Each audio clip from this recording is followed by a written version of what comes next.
Hello. Kind of getting to grips with the question, why do we do paleontology? Why popularize paleontology? I'm sure it's something that many of us have been asked by people. So, you know, why does my kid have to learn about extinct animals? They're all dead. What's the point? And of course, the title slide, because it's really hard to come up with a title slide with this question in mind, is the People's Front of Judea from the Life of Brian, or the other one, Judean People's Front. I think it's the Judean People's Front, actually, with the faces of various extinct organisms. Because, and this is something that hopefully we've all had to think about. I don't even have kind of existential crises. Why do I do what I do? Why do we do what we do institutionally or in terms of broader discipline? And foolishly, kind of wrote this up as a hard question to myself on The Guardian's Lost World Revisited. So not quite the headline I would have gone with, but that's what editors go with. Is paleontology a waste of public money? And it was really kind of tongue-in-cheek poke at why this question's a little bit ridiculous. And I didn't really answer the question in particular, but I just kind of pointed out things which were perhaps a bigger waste of money than paleontology. So I don't know if you remember, to celebrate the Great Fire of London, there was a giant model of London that was floated on the Thames and then set alight. I argued that paleontology was perhaps more efficient use of money than that kind of activity. So really struggling with kind of to answer this question in a useful way, but it is kind of a question that we get a lot. And the timing of this wasn't coincidental. So it came out on the 9th of November. It's the day after Donald Trump won the election. And a lot of the kind of chatter around this blog post I was a bit surprised about. So it wasn't necessarily answering this question. It wasn't exactly coming up with a silver bullet for this is why we do paleontology. It was more, this is a really awkward time to ask this question. And I didn't really feel quite satisfied that that was kind of the response from the sector more broadly, is that we're kind of doing paleontology by stealth. And it's just that if people find out that we're doing it, it's like, okay, you've caught us, hands up. We're kind of wasting time and money, huddled around in corners. We're busted now. And of course, asking questions like this, as we've seen, particularly in North America, particularly with Donald Trump, is always moot. So as we're seeing with things like climate change and response to natural disaster units and things like that, they're not even getting a chance to answer the question, is climate change research a waste of money? Is protecting our national parks a waste of money? Is protection against natural disasters a waste of money? They're just disappearing, they're just being cut. However, nonetheless, I think it's an interesting question, and obviously it goes to the heart of what Chris pulled out as one of the themes. Why popularize paleontology? Why do we do what we do? Of course, I'm not the only person to have asked this question, and you can find a variety of blog posts and articles. Why paleontology is relevant? Is paleontology going extinct? So paleontology, like natural history perhaps, and natural sciences, vinyl, is one of those subjects that's potentially always going extinct. And the struggle is real. So Society for Vertebrate Paleontology, in written responses to proposed funding cuts for biological collections. So it's not just an academic exercise asking why do we do what we do. It kind of does have important implications that are affecting things like funding and institutions and centres. So to have a coherent response to that question would be quite useful. The usual suspects, I'm sure we've all been guilty of kind of going through this list when we're confronted with somebody who says, what's the point in paleontology? Normally near the top is fossil fuels though. So of course, we wouldn't have fossil fuels if it wasn't through paleontological science. How many of us work in the fossil industry? Fossil fuel industry? Sort of worrying, nobody said it. No, nobody. So there is a danger in saying, well, it's important, we couldn't live our modern life without fossil fuels and paleontology helping to find them. But of course, if you don't work on that, then does that mean you shouldn't be doing your research, or your research is important? Paleontological findings may have human health benefits. I don't know if anyone still believes this anymore, but we certainly got a bit of funding pretending this is the case. Obviously, that's a bit of a stretch. I'm not too sure that looking at Devonian fish is particularly more useful than looking at kind of modern human populations in terms of dentistry, but funding has been given for those kind of things. As Chris mentioned, paleontology is a gateway science, with the implication that it's a way we hook people and then they work on proper science. So paleontology, not particularly being venerated in that instance. And then, of course, paleontology can inform modern conservation biology is one that you sometimes hear. And again, I think we can all agree that's a bit of a stretch, depending on how far back in time you go.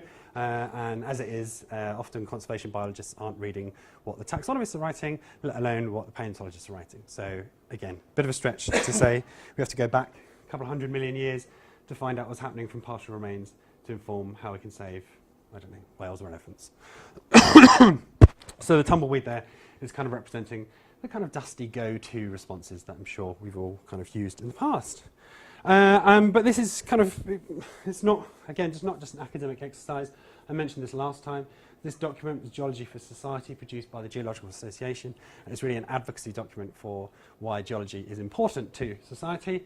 Paleontology is not mentioned once in this entire document, which suggests that the Geological Society perhaps doesn't value, doesn't think of paleontology as being part of geology or as useful for society. So if you've read this document, it's all about clean water and energy, and basically the things that get us all out of bed, economic growth.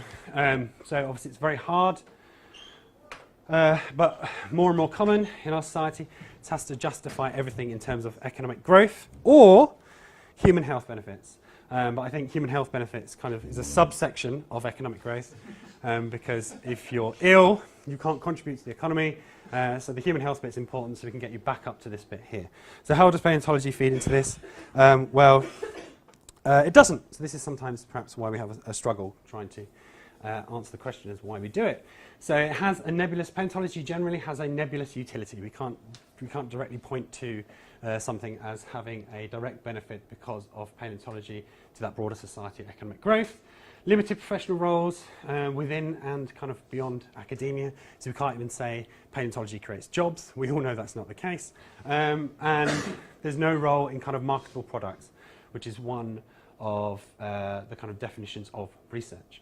So when it comes to definitions of research, so for the academics in the room, if you're at all part of the Research Excellence Framework work that was done in the UK in 2011, they define what research is. So for purposes of REF, research is defined as a process of investigation leading to new insights effectively shared. So paleontology, great, it kind of fits into that, that's great. Includes work of direct relevance to the needs of commerce, not so much paleontology, industry, to the public, maybe, volunteer sectors, yes, scholarship, of course, the invention and generation of ideas, obviously, images, yes, performances, to a limited extent, artifacts including design, where those lead to new or sustainably improved insights, use of existing knowledge in experimental development to produce new or sustainable improved materials, devices, products and processes. So paleontology is not a great fit for how research is defined by the REF in 2011. And then when it comes to impact, so the impact of research, for the purposes of REF, impact is defined as an effect on change or benefit to the economy, society, culture, public policy or services, health, the environment or quality of life beyond academia. So paleontology is a bit of a strange fit for this particular definition. However, in answer to the question, why should we popularize paleontology, or why popularize paleontology, under the REF definition, popularizing paleontology can help kind of tick some of these boxes in terms of being research and creating impact. So if you want, that's one of the answers. However, it is according to this one definition by the Research Excellence Framework. And if anyone who was involved in that, it was an especially problematic definition. So we don't want to tie ourselves too much to that, but we could argue that popularizing paleontology is a way of justifying it as an area of research in one particular context. Other subjects also struggled to answer these questions. So perhaps we should, is paleontology a humanity? So are we wedded to the idea of being part of science? Depending on your definition of humanities, paleontology is a humanity, part of the natural sciences. Again, I don't think we should necessarily, we don't get anything if we rebrand paleontology as humanity, and colleagues who work in the humanities in the room would argue that's definitely the case. But again, it's this other area, and not to bore you too much with kind of philosophy of academia, but there are colleagues who, thinking about humanities, its place, its justification in society and in academia, would say that you don't answer the question of what use is the humanities, because by answering that question or being tricked into answering that question, you always default to perhaps some of these more economic growth type sciences. So paleontology Is it a humanity? Should we act like it's a humanity? Should we kind of free ourselves from constantly competing with scientific, other areas of science? We could do, but it doesn't really give us much in the way of benefits. In any case, this is all very academic, and it wouldn't really change anything that any of us do, I don't think. But perhaps if we go back to the origin of popularizing paleontology, I'm sure we'll cover these topics. Maybe some of the people responsible for that have some thoughts on this. And of course, we go back to things like Crystal Palace dinosaurs, which really, you know, set a model for what we do today. We go back to perhaps the first museums. So this is where the original Ashmolean Museum was in Oxford. So the first British, first university museum, one of the first British museums in the sense that people can go visit. Primarily, when it opened, a natural history museum. And of course, we've got the Natural History Museum in London, which kind of span off from the British Museum. So we think about the founding of all of these institutions are kind of on paper. They were for these very kind of worthy and popular, wider societal benefits. Elias Ashmole, who founded the Ashmolean Museum, this quote saying, because the knowledge of nature is very necessary to human life and health. So maybe he generally felt that. Maybe that was a genuine justification for opening the museum. Maybe also he was kind of faffing around with a way to justify what he was doing. Richard Owen, of course, a lot of his lobbying to create a separate natural history museum was around kind of the betterment of society and broader education and civilized society. A language we might not use today because the kind of agency is that people are to be converted, whereas today we prefer people to have an active role in their kind of engagement and change.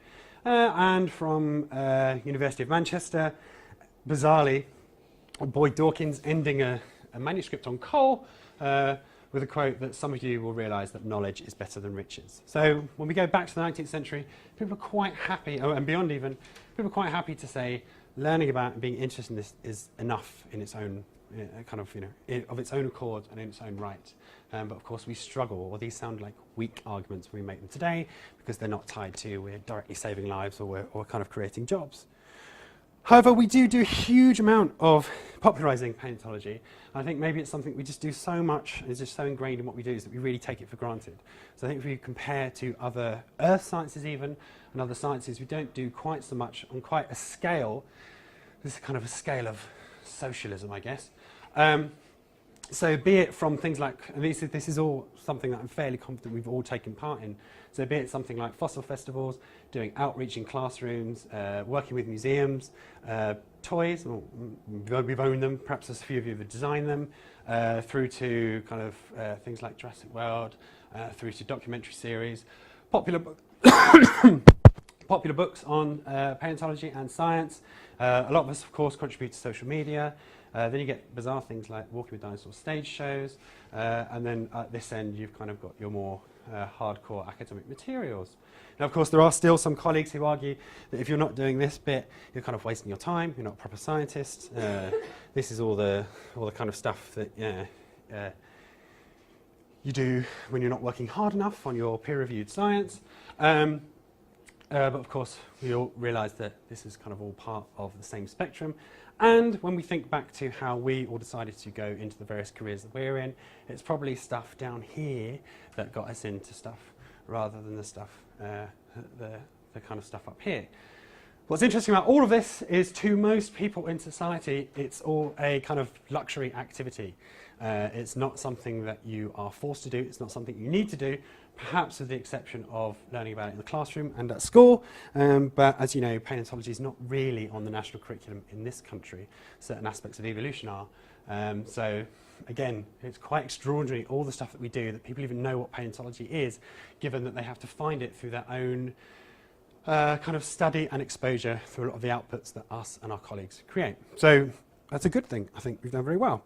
We've also plot these outputs in an extremely scientific way on a graph of kind of accessibility. So I work in a museum. We're constantly thinking about accessibility. So kind of we've got intellectual accessibility here, financial accessibility here.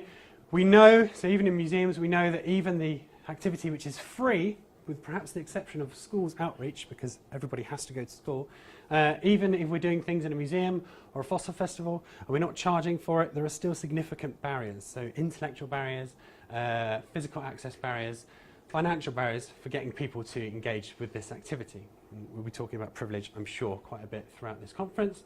So you can see that kind of down here, the least financially accessible and intellectually accessible are your kind of traditional journals and perhaps membership to some of these societies and conferences. Again, when it comes to open access, we remove some of these issues with issues with financial accessibility, and again, it might be no surprise that there's a lot of colleagues in paleontology who fight really hard for open access. So again, as Chris mentioned, it's kind of something that seems to be ingrained in the profession or the mentality or the idea. So we're not forced to do a lot of this. I mean, sometimes you might have to through work, but it is something that we all engage in. It is something that we're kind of taught or trained to do in a way that you don't necessarily find with other sciences. So maybe it is we're just all a bunch of socialist liberals, but it seems to be a very, very important part of paleontology, popularizing paleontology, to engage with this end of the activity as well as this end of the activity. Maybe we want people to move down this way, or maybe we want them to have the choice at least to engage with this material. Sometimes we do actually capitalize on the popularity of paleontology. So for Science Museum in Minnesota, they profited massively from this design which appeared in Stranger Things. They raised $600,000 worth in Brontosaurus hoodies. A bit annoying that it's kind of an old Brontosaurus hoodie, but in any case, examples like this demonstrate kind of the importance and social impact that paleontology has that we really shouldn't take for granted, and is actually, I think, quite hard won in many ways. And of course, the subject itself, the reason why we're all here in this room, is paleontologists not only tend to have one foot in science, but also in kind of history, historiography, so through publications like this, looking back at history, narratives, and the effect on society. And again, that's not something that many other sciences particularly do. So it's kind of interesting to note. Some problematic aspects, of course, with paleontology, and this has been discussed quite widely recently, when it comes to privilege. So of course, privilege is ingrained in the history of paleontology. We wouldn't have many of the fine institutions that we have today were it not for a particularly wealthy individual who happened to be interested in these crazy things coming up out of the ground. And we still see this today. So this is some research compiled by Rachel Bernard on earth scientists, PhD in geology, in the United States from 1973 to 2012. So again, you can see a massive skew towards white men. I think I will be talking a little bit later about kind of the image problem. Chris mentioned it as well, that we tend to associate it with this kind of cowboy hat wearing out in the desert, last day of the trip, finding some amazing thing. And of course, there are biases in the work that we do. So there's really interesting research that came out looking at the taxonomic bias in biodiversity data. Thank you. So there are some groups which are kind of, if we were to divide the world by diversity, are overstudied, and there are many, many groups that are understudied. It's probably no surprise that most of these things have faces. And most of the things don't have faces. It'd be really interesting, and maybe Darren will talk about this tomorrow, to do a similar exercise looking at paleontology, so both in terms of paleontological research, so what are the groups that get worked on more, but as well as the groups that we tend to use when we're popularizing paleontology. Because I imagine it would follow broadly this kind of pattern. We don't tend to use graptolites, for example, too much when we're popularizing paleontology. So have I answered the question I asked myself? No. But we're starting to see an increase in this kind of activity. So this is, again, SVP, very active society, suing the American government, I think, if not the president, over changing to national monument status. So this is a society which is kind of very actively involved in this broader kind of social cultural impact. So we're looking at, if we remember back to the kind of research excellence framework, this is exactly ticking that kind of box in terms of impact for society, and it's very, very important. I think when we tend to frame things in terms of economic growth and human health, we tend to forget this kind of other activity, which is important and which does actually need kind of our unique expertise to address. And of course, it's not a new thing. The SVP, in this instance, kind of has shades of things like the International Committee on Intellectual Cooperation. So after the at the end of the First World War, these international committees which brought together various scientists who not only were leading scientists in their field, but they're also heavily involved in popularizing science and widening science. Thank you very much. Of course, we've got things like the WWF and UNESCO, and all of these have their origins in scientists and individuals who were working on their own science, but also thinking much, much broadly about kind of popularization and science. So, I think Julian Huxley was the first Director General of UNESCO. Evolutionary biologists have been involved a lot with these kind of things. And so there's kind of this spin-off, really kind of fight for broader society and culture and engagement with science and kind of democratic access to information and materials. So going back to the question, what's paleontology ever done for us? We can all answer that individually. So perhaps it's enabled us to engage with something we find intellectually stimulating. It's created jobs, it's created vocations for us. But when it comes to the broader, what has paleontology ever done for us? I think the important message here is that that's kind of on us. And so it's kind of a moral and ethical responsibility. And it's one that we generally don't seem to take for granted when we looked at all the kind of outputs that we already do. But it's something very, very hard to kind of enshrine into like a diamond of an answer to say this is why we do paleontology over perhaps cancer research or whatever it might be. The end. Thank you very much.